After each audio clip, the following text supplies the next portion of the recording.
وما زالت التعثرات تضرب النادي الأهلي وبقوة. المباراة دي بتظهر أخطاء كتيرة جدًا في النادي الأهلي، هل الأخطاء دي بيتحملها ريبيرو والّا بتتحملها اللعيبة والّا هو سوء توفيق مع النادي الأهلي؟ وهل النادي الأهلي هيكمل الدوري بالشكل ده والّا هيبدأ يكتشف نفسه ونشوف النادي الأهلي اللي كنا متعودين عليه؟ فتعالوا نبدأ بتشكيلة النادي الأهلي ونشوف هل المشكلة من ريبيرو والّا المشكلة عند اللعيبة؟ ريبيرو النهارده بدأ بالشناوي في حراسة المرمى وناس كتيرة جدًا كانت متوقعة الكلام ده، لإن الشناوي بعد ما حضر عزا والده الله يرحمه، رجع على طول على التتش وبدأ يتمرّن لوحده مع إن اللعيبة كانت واخدة استراحة، ودي كانت من ضمن الحاجات الأساسية اللي خلّت الشناوي هيبقى 90% هو اللي هيلعب النهارده، وده اللي حصل فعلًا. لعب الشناوي كان ثابت في الملعب وتقريبًا ما اختبرش في ولا كورة.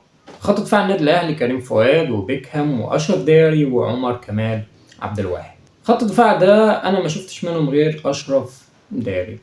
تقريبًا كريم فؤاد هو اللي كان برضه شوية، لكن عمر كمال عبد الواحد أنا حاسس إن هو مذبذب، لاعب بصراحة ومن غير أي إحراج مش مكانه، ومش اللاعب اللي هيسد في غيابات لاعب زي محمد هاني. محمد هاني على قد ما عنده أخطاء بس ما فيش حد حاليًا موجود يسد مكان محمد هاني، ولا هجوميًا ولا دفاعيًا. قدامهم الدبابة المالية أليو ديانج اللي النهارده بجد أقسم بالله حلال فيه الفلوس اللي أخدها. أليو ديانج كان ماشي بمبدأ الافتكاك، انتوا يا جدعان روحوا اعملوا اللي انتوا عايزينه وسيبوا لي اللي هيرتد من عندكم انا هتصرف معاه. وده كان زي ما تكون كده رايح خناقه واحد واقف بعيد يقول لك انا اللي يطلع من الخناقه انا هتصدى له. فعليا اليو ديانج النهارده كان واحد من ضمن اساسيات النادي الاهلي في افتكاك الهجمات المرتده علينا. قدامه بن شرقي وبن رمضان وتريزيجيه، اتنين عليهم علامات استفهام كبيره جدا بن شرقي وتريزيجيه في الاداء لحد النهارده. من بعد كاس العالم لحد دلوقتي انا ولا شايف تريزيجيه ولا شايف بن شرقي خالص. محمد بن رمضان الوحيد الموجود في الملعب اللي انا شايف عنده روح وعنده قتال على الكوره ومستموت وبيجري مش بيستنى الكوره. انا شفت كام كوره بين رمضان فانا وانا بتفرج عليه كده شفت حسام غالي في الاستموات، حسام غالي في الروح.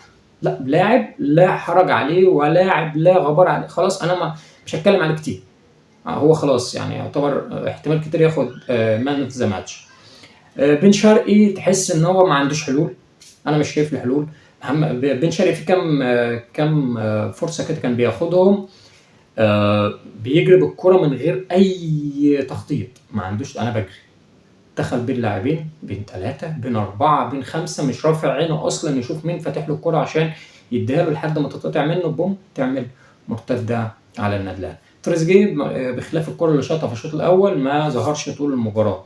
تريزيجيه كان عنده حته الاختراقات واحد لواحد ما كانت موجوده عنده حلو، دلوقتي مش موجوده عنده خالص. ما اعرفش ده لسه الظروف مأثرة عليه من كاس العالم ولا ايه، مش فاهم بصراحه لحد دلوقتي انا مش شايف اداء كويس لتريزيجيه. بعد كده عندك زيزو جلاديشور لاعب تحس ان هو صانع العاب كويس جدا، مش راس حربة اساسي. يعني جلاديشور انا شايف لما بينزل ياخد الكرة من تحت بيبقى كويس جدا، لكن حتة ان هو برضه عنده حتة زي بن شرقي كده بيبقى رايح ما عندوش، مش واخد القرار انا هعمل ايه.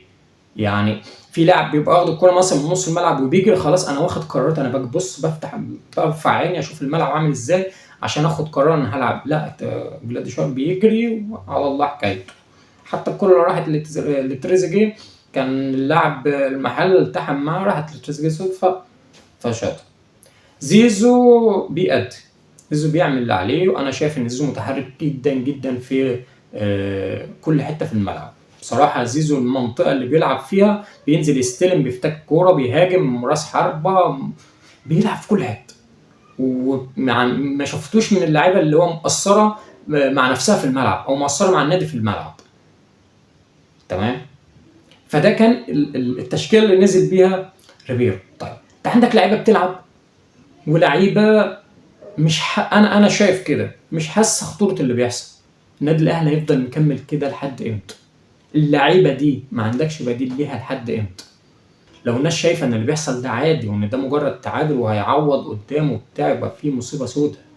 على فكره غزل المحله، انا كنت بسمع مباراه النهارده من غزل المحله والجونه، يعني فرقتين عاديين جدا، مع احترامي طبعا لغزل المحله والجونه، بس انا بسمع مباراه اقل من المتوسط، ما فيهاش لعب، ما فيهاش تاكتكس، ما فيهاش اي حاجه، ما فيهاش خطه. انا مش شايف واحد اتنين مش شايف كوره، مش شايف ريبيرو في الملعب، مش شايف ان في ريبيرو ليه لمسه في الملعب. ريبيرو جاي احط الحته طق طق طق، حطيت اللعيبه يلا. حاسس ان اللعيبه ما بتتدربش على التاكتكس في التدريبات. انا مش شايف شكل للنادي الاهلي في الملعب. في ناس هتبدا تقول لك طب ما العارضه النهارده شالت القائم، شال كوره والعارضه شال كوره، ماشي. طب ما كوره امتى؟ كوره من تطفيش. اشرف داري بيشوطها من نص الملعب طق زي ما تيجي. كريم فؤاد كان بيعمل كده برضه، ولو واحده لبست في رجل كريم فؤاد كانت برضه هتروح الجون. عندك الكوره اللي لعبها تريزيجيه حلوه جدا، بس تريزيجيه مش جاي بخطه. الكوره جت لتريزيجيه كده من تطفيشه من لعيبه غزل المحله. يا جدعان ركزوا ان مفيش اداء للنادي الاهلي في الملعب. طبعا انا ما لحقتش اسمع المؤتمر الصحفي اللي بعد المباراه، لان انا خلصت المباراه وبدات اسجل على طول، فمش عارف اصلا ريبير هيبقى عنده ايه يقوله بعد المباراه. لكن انا بس عندي تعقيب صغير على كابتن رضا عبد العال. رضا عبد العال طلع في لقاء على التلفزيون، فبيقول لك النادي الاهلي النهارده اي حد هيلمس لاعيبته ضربه جزاء. طب ارجع للمباراه بتاعت النهارده في الدقيقه 19 كده، الالتحام مع بن رمضان في منطقه الجزاء، الحكم اصلا ما بصش عليه. الحكم ما بصش عليه بعينه. ففين اللي انت بتقوله؟ انا اقتنعت يا كابتن رضا، مع احترامي ليك، انت بتقول اي حاجه تشعل الجمهور وخلاص. خلاص انا بعد اللي سمعته وبعد اللي بشوفه، انت بتقول اي حاجه تشعل بها الجمهور وخلاص.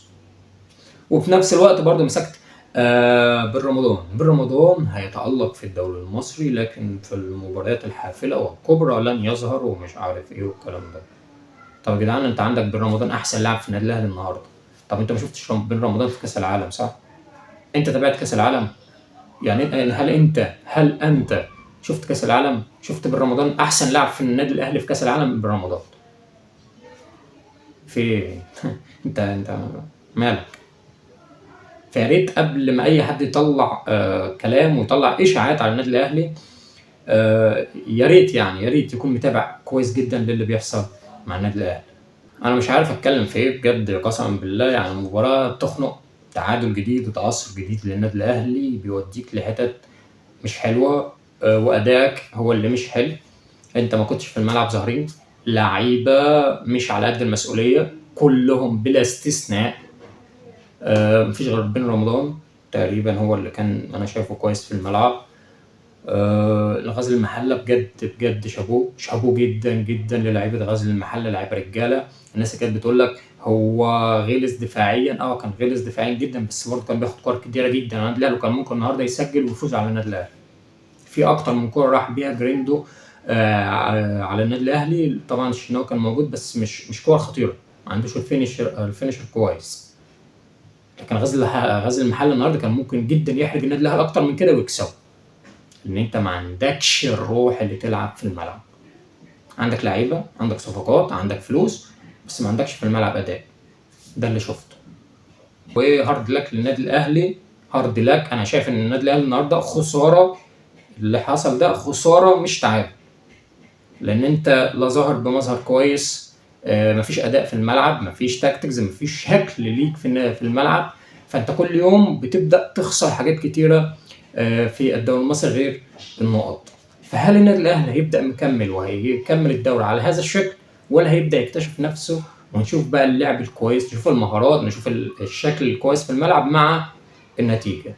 يا رب ما كنتش دوست قوي على النادي الاهلي، بس انا بجد عشان بحب النادي الاهلي وعايز النادي الاهلي يبقى شكله كويس غير النتائج، فده اللي كان جواه وده اللي قلته. ولو وصلت لحد هنا ما تنساش تعمل لايك للفيديو وشير وتفعل زر الجرس وتشترك في القناه كمان عشان يجيلك كل الفيديوز الجديده باذن الله. سلام.